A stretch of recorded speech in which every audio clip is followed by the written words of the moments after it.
ಆತ್ಮೀಯರೇ,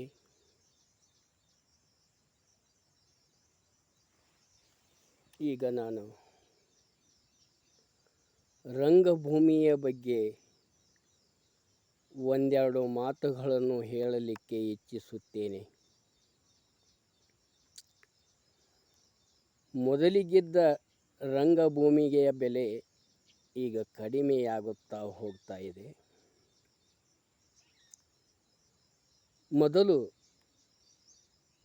ನಮ್ಮ ಕಂದಗಲ್ ಹನುಮಂತರಾಯರು ಕರ್ನಾಟಕದ ಶೇಕ್ಸ್ಪಿಯರ್ ಅಂತ ಹೆಸರು ಮಾಡಿದರು. ಅವರು ಬರೆದಂಥ ನಾಟಕ ಕುರುಕ್ಷೇತ್ರ,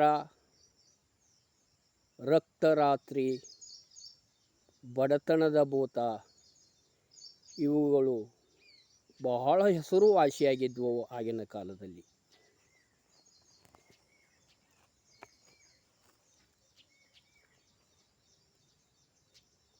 ಸಾಹಿತ್ಯ ಎಂಬ ಪುಷ್ಪಗಳಿಂದ, ಕಲೆ ಎಂಬ ದಾರದಿಂದ ಕನ್ನಡದ ಅಕ್ಷರಗಳನ್ನು ಪೋಣಿಸಿ ಸರಸ್ವತಿಗೆ ಕೊರಳಲ್ಲಿ ಹಾಕಿದವರು. ನಾಟಕಕ್ಕಾಗಿ ತಮ್ಮ ಸರ್ವಸ್ವವನ್ನು ತ್ಯಾಗ ಮಾಡಿದರು. ಅವರ ಮಾತುಗಳನ್ನು, ಅವರ ಬರೆದ ನಾಟಕದ ಮಾತುಗಳನ್ನು ಕೇಳಲು ಪುಣ್ಯ ಮಾಡಿರಬೇಕು. ಪ್ರಾಸಬದ್ಧವಾದ ನುಡಿಗಳು ಭಾಳ ಶ್ರೀಮಂತ ಎನಿಸಿಕೊಂಡಿವೆ. ಅದರಲ್ಲಿಯೇ ಕುರುಕ್ಷೇತ್ರದ ಒಂದು ಭಾಗದಲ್ಲಿ ಈ ರೀತಿ ಅವರು ಸಂಭಾಷಣೆಗಳನ್ನು ಹೆಣೆದಿದ್ದಾರೆ. ಕುರುಕ್ಷೇತ್ರ ಯುದ್ಧ ನಡೆದಿರುತ್ತದೆ. ಆದರೆ ಧರ್ಮರಾಜನಿಗೆ ಯುದ್ಧ ಮಾಡುವ ಆಸೆ ಇರುವುದಿಲ್ಲ. ಆಗ ಎಲ್ಲರನ್ನೂ ಒಪ್ಪಿಸಲು, ಅವನು ಯುದ್ಧ ಮಾಡದಿರಲು ಒಪ್ಪಿಸಲು ಎಲ್ಲರನ್ನೂ ಕೇಳಿಕೊಳ್ತಾನೆ. ಎಲ್ಲರೂ ಒಪ್ತಾರೆ. ಆದರೆ ಭೀಮನೊಬ್ಬನೇ ಅವನ ಮಾತಿಗೆ ಒಪ್ಪುವುದಿಲ್ಲ. ಅದೇ ಸಂಭಾಷಣೆಯನ್ನು ನಮ್ಮ ಹನುಮಂತರಾಯರು, ಕಂದಗಲ್ ಹನುಮಂತರಾಯರು ಈ ರೀತಿ ಹೆಣೆದಿದ್ದಾರೆ. ಭೀಮ ವಿಚಾರವಾಯಿತೆ ಧರ್ಮಜ, ಮಾರುತನು ಮಂದವಾಗಿ ಅಥವಾ ಪ್ರಬಲವಾಗಿ ವಿಶ್ವದಂಗನದಲ್ಲಿ ಕ್ರೀಡಿಸುತ್ತಿರುವಾಗಲೇ ವಾಯುವಿನ ವೇಗಕ್ಕೆ ಇದೆಯಿಲ್ಲ. ಹಾಗೆ ವಿಚಾರ ವಿನಿಮಯವು ಭೀಮಾತ್ಮಕ್ಕೆ ಅಪರಿಚಿತ. ಕರ್ತವ್ಯವನ್ನು ಕೊನೆಗಾಣಿಸುವುದೇ ಕಲಿ ಭೀಮನ ಕೆಲಸ. ಭೀಮದೇವ, ಪಾರ್ಥ, ನಕುಲ, ಸಹದೇವಾದಿಗಳೂ ಸಹ ಒಪ್ಪಿರುವರು. ಅವರು ಒಪ್ಪಿದರು ಒಪ್ಪಲಿ ವೃಕೋದರ, ಕೋಳರಾದ ಕೌರವರೊಡನೆ ಸಂಧಿ. ಈ ಶಬ್ದವನ್ನು ಉಚ್ಚರಿಸುವುದು ಉನ್ಮಾದ ವಾಯುವಿನ ಲಕ್ಷಣ.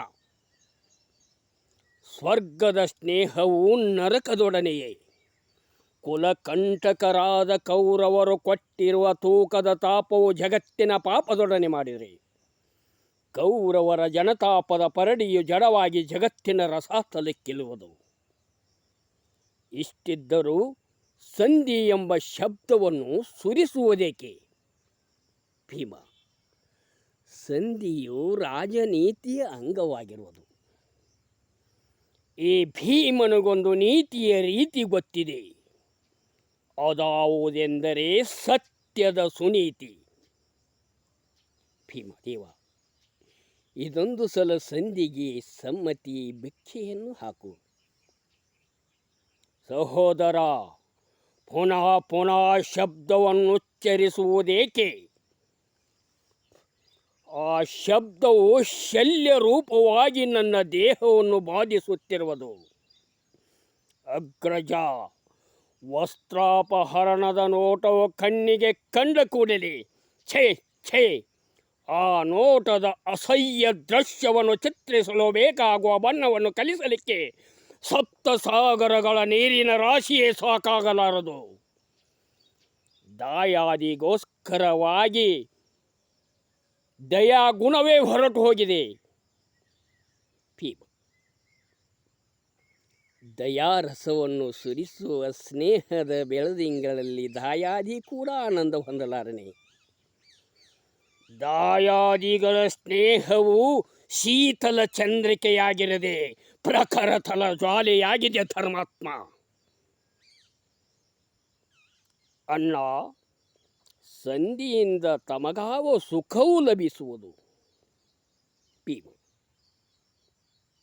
ಸಂಧಿಯಿಂದ ಪಂಚಪರುಗಳೇ ಸಿಕ್ಕರೆ ಸಾಕು, ಸಂಪೂರ್ಣ ಸಾಮ್ರಾಜ್ಯದ ಸುಖವು ಸಿಕ್ಕಿತೆಂದು ಭಾವಿಸೋಣ. ಆ ದುರುಳ ದುರ್ಯೋಧನನಿಂದ ಒಂದು ಅಂಗೈಯಷ್ಟು ಸ್ಥಳವೂ ಸಹ ಸಿಕ್ಕಲಾರದು. ಭಾಮ, ಭೂಮಿ, ಭಾಗ್ಯ ಈ ಮೂರು ವಸ್ತುಗಳು ದೇಹಿ ಎಂಬ ದೀನನಿಗೆ ದೊರೆಯಲಾರವು.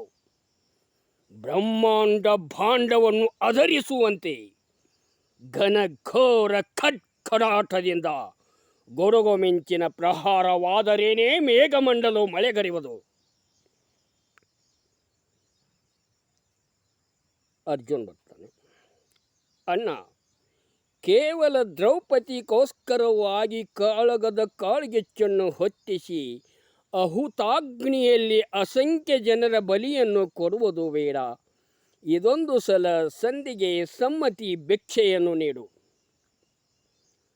ಪಾರ್ಥ, ಪಾಂಚಾಲಿಯ ಪ್ರತಿಜ್ಞೆ ಎಂದರೆ ಸಾಕ್ಷಾತ್ ಭಾರತ ಭೂದೇವಿಯ ಪ್ರತಿಜ್ಞೆ ಇದ್ದಾಗೆ. ನೀವು ಸಂಧಿ ಮಾಡಿಕೊಂಡು ಸುಖದಿಂದ ಕಾಲ ಕಳೆಯಿರಿ. ನಾನೋರ್ವನೇ ಪಾಂಚಾಲಿಯ ಪ್ರತಿಜ್ಞೆಯನ್ನು ಪೂರ್ಣಗೊಳಿಸದೆ ಇರಲಾರೆನು. ರಾತ್ರಿ ರಮಣಿಗುಂಟಾದ ಕಪ್ಪಾದ ಕತ್ತಲೆಯನ್ನು ನಿವಾರಿಸಲಿಕ್ಕೆ ನಕ್ಷತ್ರಗಳು ನಿರಾಕರಿಸಿದರೆ ಚಂದ್ರನೆಂತು ಮೌನದಿಂದಿರಬಲ್ಲನು. ವನಿತಾ ವಸ್ತ್ರಾಪಹರಣ ಮಾಡಲು ದುಃಖರಾದ ಮದೋನ್ಮತ್ತರ ತಲೆಗಳನ್ನು ತಂದು ಹಾಕದಿದ್ದರೆ ಸಗ್ಗ ಸಿಡಿದೊಡೆದು ಪೂರ್ವಜರು ಪಟಪಟನೆ ನರಕ ಕುಂಡದಲ್ಲಿ ಬೀಳುವರು. ಕ್ಷಾತ್ರ ಧರ್ಮದ ಸೂತ್ರಗಳು ಚಟಪಟನೆ ಸಿಡಿದು ಭಾರತವನ್ನು ಬೆಡಿದಾಲಂಘಿಸಿದ ಧರ್ಮ ಕೀರ್ತಿ ಕುಸಿದು ರಸಾತಲಕ್ಕಿಳುವುದು. ಭೀಮನೇ, ಇದೊಂದೇ ಸಲ ಸಂಧಿಗೆ ಸಮ್ಮತಿಯನ್ನು ಹಾಕು. ಆಗಲಿ ಎಂದ. ಈ ಹೃದಯದಲ್ಲಿಯ ಭೀಮಾತ್ಮವು ಅಣ್ಣನ ಆಜ್ಞೆಯನ್ನು ಅಲ್ಲಗಳೆಯಲಾರದು. ಭೀಮದೇವ, ತಮ್ಮ ಗದೆಯು ಮಾಯವಾಗಿರುವುದು ನಕುಲ ಹೇಳ್ತಾನೆ. ಗದೆಯು ಮಾಯವಾಗಿರುತ್ತದೆ. ಮಾದ್ರಿಜ ವರತ್ಪುತ್ರನ ಗದೆಯನ್ನು ಅಪಹರಿಸಲಿಕ್ಕೆ ಅದಾವ ಅದೃಶ್ಯ ಶಕ್ತಿ ರೂಪುಗೊಂಡಿರುವುದು. ಒಂದು ಸಮಯ ಕಾಲರಾತ್ರಿಯು ಕಾಲಪುರುಷನನ್ನು ತುಚ್ಛೀಕರಿಸಬಹುದು. ಮೃತ್ಯು ದೇವತೆಯು ಯಮಧರ್ಮನನ್ನು ಹೀಯಾಳಿಸಬಹುದು. ಆದರೆ ಭೀಮಗದೆಯು ಪ್ರಭಂಜನ ಪುತ್ರನನ್ನು ಪ್ರಮಾದಗೊಳಿಸಲಾರದು. ಎಲ್ಲಿರುವುದು ಭೀಮಗದೆ? ಅದೇ ಎನ್ನ ಬಳಿಯಲ್ಲಿಯೇ ಇದೆ.